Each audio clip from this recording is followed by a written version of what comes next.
Então, boa tarde. Nossa aula hoje é sobre a classificação dos elementos químicos de acordo com a tabela periódica e suas propriedades.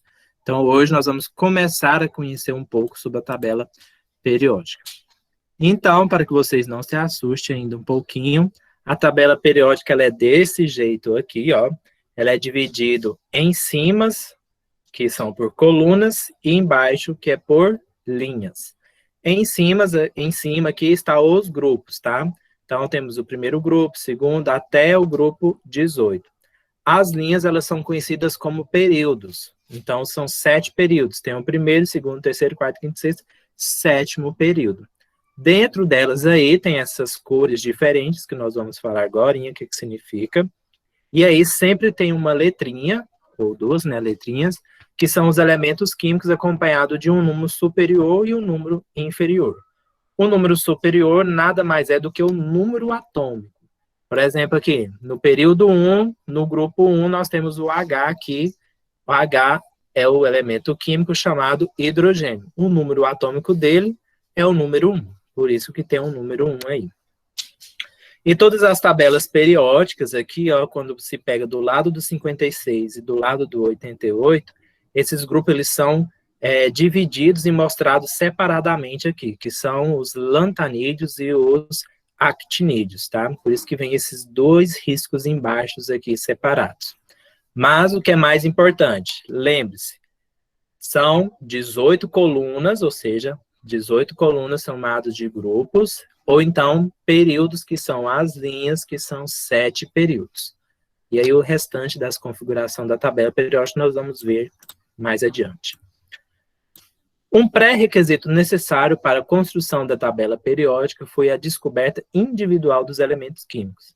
Embora os elementos tais como o ouro, com o símbolo AU, prata, símbolo AG, estanho, símbolo SN, cobre, símbolo CU, chumbo, PB e mercúrio, HG, fossem conhecidos desde a antiguidade, a primeira descoberta de um elemento químico ocorreu em 1669, quando o alquimista Henry Brand descobriu o fósforo, que é representado pela letra P.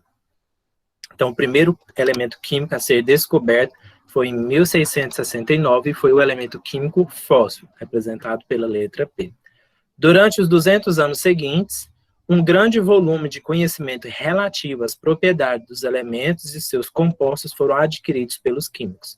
Com o aumento do número de elementos descobertos, os cientistas iniciaram a investigação de modelos para reconhecer as propriedades e desenvolver esquemas de classificação. A primeira classificação foi a divisão dos elementos em metais e não metais. Isso possibilitou a antecipação das propriedades de outros elementos, determinando assim se seriam ou não metálicos. Então, na primeira classificação inicial, eles descobriram que estava existindo diversos outros tipos de elementos químicos e eles agruparam esses elementos químicos em apenas 2 grupos. Aqueles que eram metais e os que não eram metais. E aí, em 1869, na Rússia, um professor de química chamado Dmitry Yanovich Mendeleev estava escrevendo um livro sobre os elementos conhecidos na época, cerca de 63 elementos químicos, cujas propriedades eram descritas em fichas separadas. Só um momento. Juan está pedindo para entrar. Ele percebeu que, organizando em relação ao número de massa, determinadas propriedades se repetiam diversas vezes, ou seja, em propriedades periódicas. Quando falo em propriedades periódicas, são aqueles períodos, né, ou seja, as linhas. Então, ele percebeu que ele estava organizando essa tabela periódica conforme ao número de massa, ou seja, conforme cada elemento químico pesava. E, às vezes, esses números eles eram coincididos, ou seja, às vezes, o mesmo tanto que pesava um elemento químico, outro elemento químico também tinha a mesma medida. Então, estava chocando. E aí, então, ele percebeu que estava repetindo diferentes elementos químicos no mesmo período. E aí, como é que ele poderia classificar isso se estava repetindo, né? Então, ele teve que pensar outra maneira. Então, a partir disso, Mendeleev organizou os elementos em linhas horizontais, né? Em ordem crescente de massa atômica, ou seja, do menor para o maior, E elementos com propriedades semelhantes eram colocados na mesma coluna, que aí chamaram de famílias ou grupos, né? Lembra quando são os grupos? São 18, né? Então, pode ser chamado de grupos ou famílias. A partir desse... Valeu, trator! A partir desse fator, Mendeleev conseguiu prever algumas propriedades. Então, o ponto de fusão e ebulição, densidade, dureza, retículo cristalino, óxidos e escloretos, de elementos químicos que ainda não haviam sido descobertos em sua época. Então, essas eram algumas das propriedades dos elementos químicos que ele foi descobrindo ao longo do tempo. Devido a essa previsibilidade, seu trabalho foi amplamente aceito, sendo assim considerado o pai da tabela periódica atual. Mas, de maneira justa, tanto ele quanto o seu correlato alemão, Meyer, são os verdadeiros pais da atual classificação periódica. Então, atualmente, existem hoje 7 períodos, e o número de períodos corresponde à quantidade de níveis, chamadas camadas eletrônicas, que nós vimos lá, né, que no modelo lá atômico de Rutherford-Bohr, né, ele distribuiu os elétrons em camadas, e essas camadas são indicadas por essas letras, K, L, M, N, O, P, Q, que no caso também, coincidentemente, são 7, né? Então, veja alguns exemplos. O Be, que é o berilo, o número atômico dele vai vir embaixo. Então, aqui ele tem 4. Então, na camada K, só comporta 2 elétrons. E na camada L, que é a segunda camada, vai mais 2 elétrons. Então, ele utiliza o quê? 2 mais 2, 4, né? Então, por isso que aqui está o 4. Então, são 2 camadas eletrônicas, K e L. Se é 2 camadas eletrônicas, então ele está localizado no segundo período. Outro exemplo, o alumínio, Al é alumínio, 13. Na primeira camada vai 2 elétrons, na segunda camada L vai 8 elétrons, e na terceira camada M vai 3 elétrons.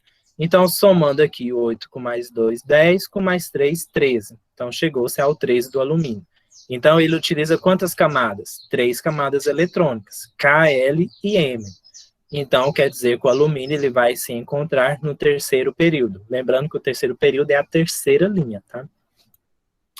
Ah, Luiz, mas aí como eu vou saber, então, quantos elétrons cabem em cada letrinha dessa? Na K, L, M, N, O, P, Q. Lembra lá que o Rutherford-Bohr descobriu que em torno do elétron existiam em torno do átomo, né, do núcleo do átomo, existiam os elétrons que ficavam circundando, ou seja, ao redor daquele núcleo. E naquele núcleo ali ele percebeu que em cada camada daquele núcleo tinha uma quantidade de elétrons. Então a quantidade de camadas são o quê? 7. E aí, em cada camada tinha uma quantidade certa de elétrons. Então na primeira é 2 elétrons, na K. Na L é 8 elétrons, na M vai até 16 elétrons, depois na N 32, na O vai 32 de novo, e na P vai 6 elétrons de novo. Então, cada camada dessa comporta uma certa quantidade X de elétrons, tá? E a quantidade de camadas que se tem era a quantidade de períodos. Por exemplo, se eu utilizar um elemento químico com uma única camada, primeiro período. Se for 2, segundo. 3 camadas, terceiro. 4 camadas, quarto período. Então, foi assim que ele começou a classificar a tabela periódica e, assim, organizar ela devido ao número atômico desses elementos químicos. Então, famílias ou grupos, que são agora as colunas, tá? Então, são 18 famílias ou grupos, reunindo elementos com propriedades químicas semelhantes, por apresentarem a mesma configuração eletrônica na sua camada, que é chamada de nível de valência. Camada de valência é a camada mais externa que permite a formação ou não de moléculas. Quando fala camada mais externa, é a última camada, né?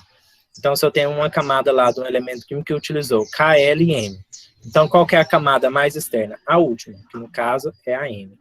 Então, a molécula nada mais é do que o conjunto de átomos, né, a união dos átomos. Se eu tenho uma molécula de hidrogênio com uma molécula de oxigênio mais uma molécula de hidrogênio de novo, então eu tenho duas moléculas de hidrogênio e uma molécula de oxigênio. A união dessas moléculas vai formar H2O. H2O é a molécula da água.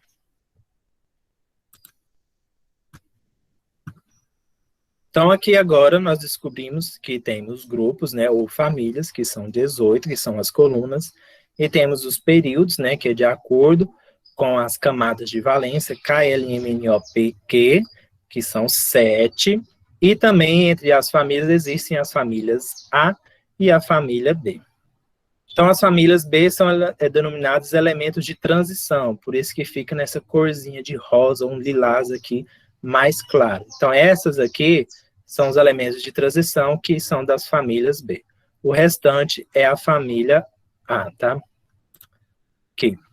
Família 1A, metais alcalinos. O que quer dizer? Na família 1A, ou seja, aqui lugar de família pode ser grupo. Então, naquela primeira coluna, ou seja, no primeiro grupo daquele Azinho lá, todos são metais alcalinos. Ou seja, aqui, ó. Né, o primeiro grupo aqui, que começa aqui com hidrogênio, né? Então, essa aqui é a família 1A. Todos esses elementos químicos aqui, que está nessa cor quase vermelha aqui, mais o hidrogênio que está na cor verde, é chamado de metais alcalinos, tá? Então, todo esse aqui dá número 1. Família 2A, são denominados de metais alcalinos terrosos. Se é 2, então quer dizer que está no segundo grupo. Ó, primeiro grupo, segundo grupo. Então, todas essas aqui, na cor bege, são chamados de metais alcalinos terrosos. Isso quanto à classificação, tá? Esses aqui, ó, do 21 até o 30, são da família B. Então, não vamos falar deles, porque são elementos de transição. Depois, família 3A, é a família do boro. Por que que é a família do boro? Porque o primeiro elemento químico aqui começa com boro. Então, família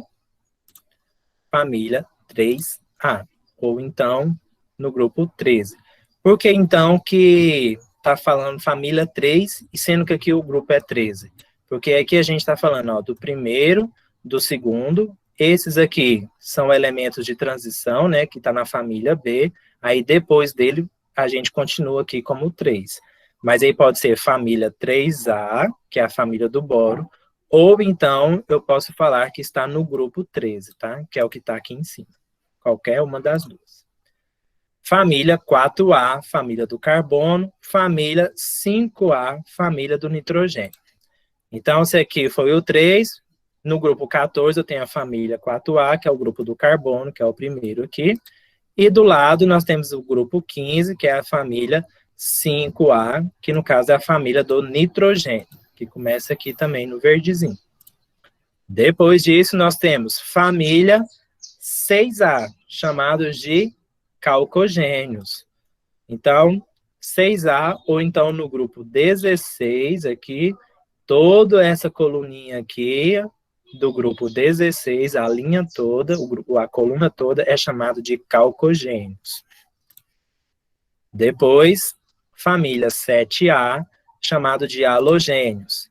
Então, todos aqui do grupo 17, que começa aqui no 9 com o flúor, todos essa da linha amarela, da coluna amarela aqui, é chamado de halogênios. Em seguida, família 18 ou 0 são os gases nobres. Então, todos esses aqui do grupo 18, ou chamado família 8A, que é da cor azul aqui, são denominados como gás nobre. Então, só recapitulando, nós temos grupos ou famílias, que é dividido em 18. Nós temos os períodos, que são as linhas, que é dividido em 7. E aí nós temos dividido em famílias A e famílias B. Famílias B, esses que estão nas linhas, na cor aqui rosa ou lilás, são chamados de famílias B, que são os elementos em transição. O restante dos grupos que sobram dos elementos são tudo família A. Classificação dos elementos. Outra maneira de classificar os elementos é agrupá-los segundo suas propriedades físicas e químicas. Então, nós temos agrupando aqui o hidrogênio, os que são metais, os ametais, o A quer dizer que é não, então quer dizer que eles não são metais, e os gases nobres. O hidrogênio, elemento do símbolo H, é o mais simples de todos os elementos químicos, pois é constituído de apenas um próton e um elétron que gira ao seu redor. Embora na Terra ocupe o 9º lugar entre os elementos em termos de ocorrência, correspondendo a 0,9% da massa do planeta, é o mais abundante no universo, pois apresenta cerca de 75% de toda a massa cósmica. Então, você tem só um próton e um elétron, por isso que o hidrogênio, o número atômico dele é 1. Propriedades físicas e químicas. O hidrogênio é uma substância simples, presente em abundância na superfície terrestre em combinação com outros elementos, em especial na água, né, já que ele forma o H2O, né, que é a molécula da água. Em seu estado molecular, H2, como se encontra na natureza, constitui-se de 2 átomos de hidrogênio, ligados por covalência e faz parte das emanações vulcânicas em proporções reduzidas. Então, quando tem aqui, ó, 2, quer dizer que estou utilizando, então, 2 moléculas de 2 átomos de hidrogênio. Ó, e aqui agora nós vamos ver a tabela periódica separada de acordo com aqueles grupos, que é o grupo do hidrogênio, por isso que o hidrogênio aqui é o único verdezinho, é o único que tem cor diferente dos demais. Os ametais, ou seja, aqueles que não são metais, estão na cor amarela, são esses aqui na cor amarela. Os gases nobres sempre vai ser a última coluna, ou seja, aqui do grupo 18. E o restante todos são metais. Então, todos esses na cor azul aqui são conhecidos como os metais. Então, o hidrogênio é o primeiro verdinho. Ametais, ou seja, que não são metais, amarelo. Os gases nobres é o que pertence aos elementos químicos do grupo 18. E na cor azul são os metais. Exceto o mercúrio, todos os outros metais são sólidos à temperatura ambiente, de 25 graus Celsius. Geralmente apresentam elevadas temperaturas de fusão e ebulição. Então, todos os metais aqui, eles estão na fase sólida, exceto o mercúrio, que ele é considerado um metal, porém ele está na fase líquida. Aqui é só um dos componentes com cobre, ferro, chumbo, tá? Que fazem parte dos grupos dos metais. E aí, só mostrando que eles são da fase sólida, né? Característica principal dos metais, né? Eles possuem um brilho e cor cinza, prateada, exceto o ouro e o cobre. São bons condutores de calor e de corrente elétrica, então se encostar no fio de energia, a energia ela vai correr ali livremente. Ductibilidade, o que é isso? É a capacidade de fazer fios, né? Então, por isso que dentro de alguns fios de eletricidade tem alguns metais lá dentro. E maleabilidade, que é a capacidade de produzir lâminas, né? Então, nós temos aí chapas, né? Lâminas de alumínio, de ferro. Então, são essas capacidades de transformar esses metais em lâminas. Em ambiente, em temperatura ambiente, existem ametais nos 3 estados físicos. Ametais, que no caso são aqueles elementos que não são metais. Tem eles na fase sólido, líquido e gasoso, né? Então, só uma compreensão aí de que os ametais, eles existem nesses 3 estados da matéria, sólido, líquido e gasoso. Geralmente, os ametais apresentam baixas temperaturas de fusão e ebulição, ou seja, com um pouquinho de temperatura, ou seja, se tiver um pouquinho de temperatura mais alta, ele já consegue, digamos, não evaporar, mas começar a derreter, né? E temperatura de fusão, né, que aí começa a condensar, então, com a baixa temperatura, ele já começa a formar os cristais. Sendo maus condutores de calor e eletricidade, então eles não conduzem bem o calor e também não conduzem muito bem a eletricidade, são opacos, né, ou seja, como se fossem ocos, e quando sólidos, fragmentam, ou seja, a gente consegue dividir eles em pedaços menores. Os gases nobres possuem sua camada de valência completa com 2 ou 8 elétrons. Devido a esse fato, eles não se unem a nenhum outro elemento, ou seja, não permite a formação de moléculas. Na indústria são usados na fabricação de diversos objetos que veremos. Então, os gases nobres, ó, que pertencem ao grupo 18, eles possuem, tá vendo? O gás L é 2 elétrons. Esse gás L aqui, por possuir 2, ele não consegue juntar com outro elemento químico. Então, nós só vamos encontrar o gás hélio sozinho. Ele não vai se juntar, por exemplo, o hidrogênio se junta com o oxigênio, né, que forma a molécula da água. O hélio não. Nenhum desses gases nobres aqui vão conseguir se juntar com outro elemento químico. É só ele sozinho e pronto. Dentro dos gases nobres que fazem parte da composição do ar, podemos citar o argônio, que é o Ar, neônio, Ne, radônio, Rn, o hélio, He, criptônio, Kr e xenônio, Xe, sendo que eles compõem cerca de 0,93% do ar atmosférico. Esses gases não produzem nenhum tipo de reação química com outras substâncias e, por isso, são considerados nobres. Então, eles não são tão prejudiciais e nem são tão benéficos assim. Eles estão no ar e não causam nenhum efeito adverso na nossa atmosfera, né? Então, por isso que eles são considerados como os gases nobres, que eles não fazem nada nocivo ao meio ambiente. O gás hélio. Então, é o hélio, He, é o gás mais leve que existe e é utilizado para encher balões, né? Então, todo mundo já viu aqueles balõezinhos que quando solta, aí sobe lá para cima, e aí o balão nunca mais volta, não sei quando estoura, né? Então, isso quer dizer por quê? Porque o gás hélio, ele tem baixa densidade, né? Ou seja, ele é bem levezinho. O neônio, que é o Ne, é o gás utilizado em lâmpadas de neon presentes em lojas, lanchonetes, boates, etc. Então, o neonzinho, né, ou seja, às vezes a gente pega aquele bichinho que coloca em festa, que é tipo pulseirinha, né, e aí você tem que quebrar e agitar ele. Então, quando você se agita aquele gás, ele começa a iluminar, né? Então, ali nada mais do que é o gás neônio que fala, né, que é o Ne. Argônio, Ar. As lâmpadas elétricas têm uma estrutura muito simples. Na base existem 2 contatos de metal que são ligados a 2 fios rígidos que são conectados ao filamento de metal fino. O filamento fica no meio da lâmpada protegido por uma cápsula de vidro. Os fios e o filamento estão dentro da lâmpada de vidro que é cheia de gás inerte como o argônio. Apesar de que hoje não é muito bem aceito mais essas lâmpadas aqui, né? Que elas são chamadas de lâmpadas incandescentes. Aquela lâmpada amarela, ela gasta uma maior quantidade de energia do que as fluorescentes, né? Ou a lâmpada de LED. Então, aqui em volta, aqui, ó, tem esses filamentos aqui de fio, e aqui em volta da lâmpada, dentro dela, né, logicamente, tem esse gás chamado gás argônio.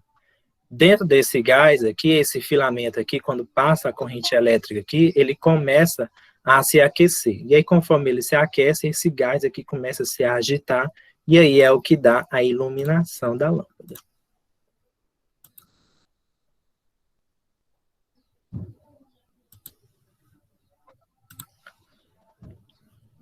Outro gás nobre é o criptônio, que é o Kr. Então, é o gás usado em lâmpadas fluorescentes. Essas já são as lâmpadas mais aceitas hoje, né? Que elas consomem menos energia. Vocês têm uma comparação, uma lâmpada de LED, ela chega a economizar até 90% em relação a uma lâmpada de argônio, né? Que utiliza o gás argônio, que é a lâmpada incandescente, que é aquela amarelinha. Então, é mais vantajoso hoje em dia utilizar as lâmpadas fluorescentes, porque contém esse gás criptônio que é demanda uma menor quantidade de energia elétrica e que a capacidade de luminosidade chega a ser até melhor ou então até a mesma que a amarelinha. Outro gás nobre é o xenônio, Xe. É um gás presente no flash de máquinas fotográficas, né? Então a gente vai lá, pega uma câmera lá e tira uma fotinha e pensa que é só uma luz, né? Mas nada mais é do que lá dentro daquele flashzinho lá tem o gás lá, xenônio, que faz com que faz parte daquele flash, né? Da luz que sai ali também. E o Rn, que é rondônio, faltou a palavra aqui, mas é o gás utilizado no tratamento de câncer, né, na radioterapia. Então, isso aqui já é um gás meio radioativo, né, que é utilizado em grandes quantidades. É um gás que ele é utilizado justamente na radioterapia para poder matar as células cancerígenas, né, e aonde é que se tem que ter muito cuidado em relação ao uso, né, por isso que tem que ser acompanhado somente por profissionais que sejam capacitados para mexer com tal material, porque é bastante radioativo.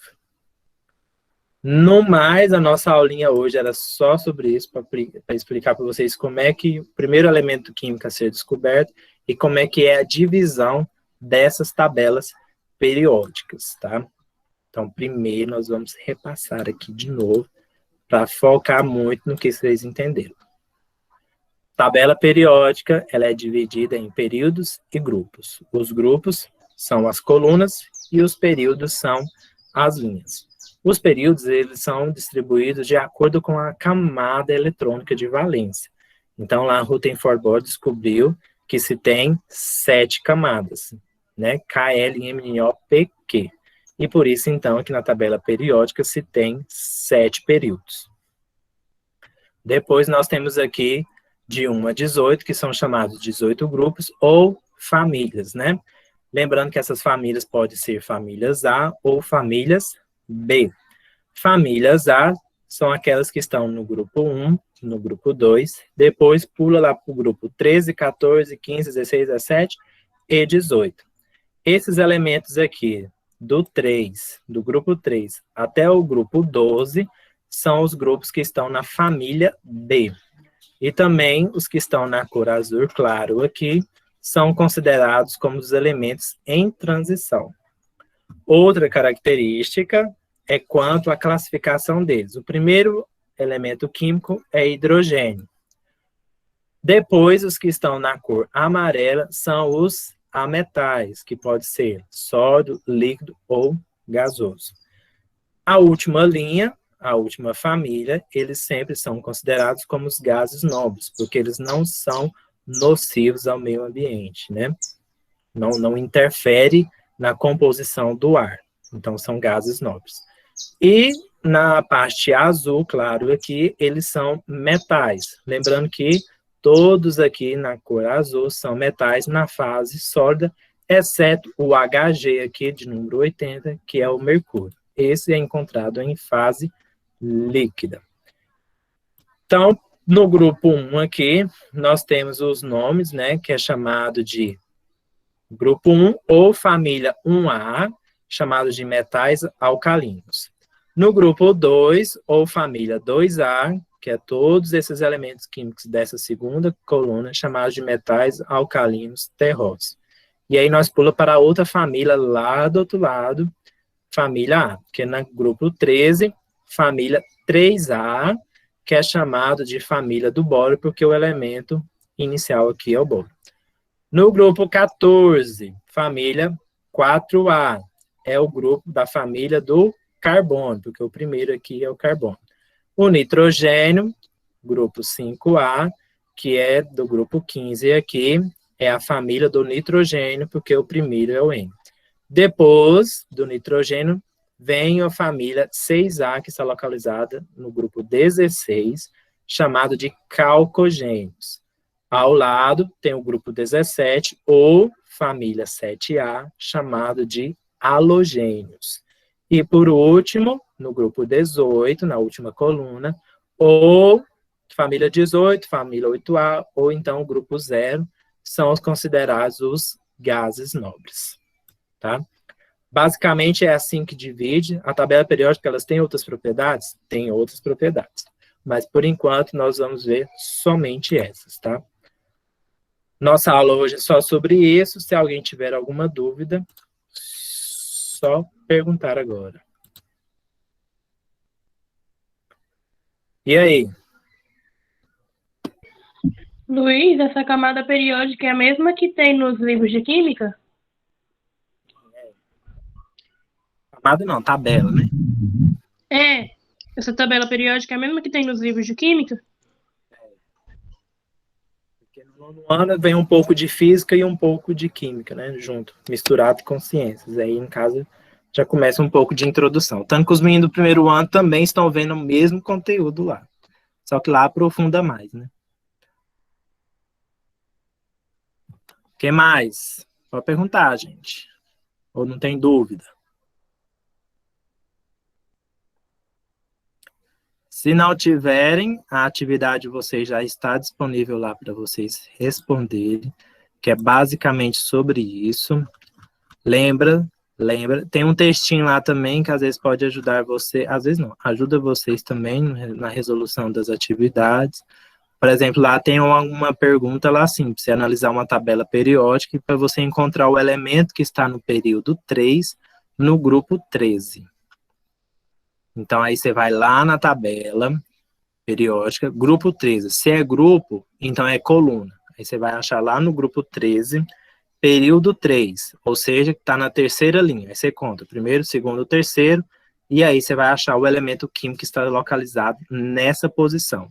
Na terceira linha, que é o terceiro período, e no grupo 13. Então, basicamente é isso. Lembra, tá? Que o maior número lá, o que vem na parte superior é o número atômico e o que vem embaixo é o número de massa. E o nominho que está lá no meio é a sigla do elemento químico. Se não tiver nada mais, encerramos hoje e aí vocês podem responder a atividade e entregar até na próxima quarta-feira, antes da próxima aula. Certinho? Luiz, eu queria explicar que eu entrei atrasada porque eu não vi a mensagem, meu celular ficou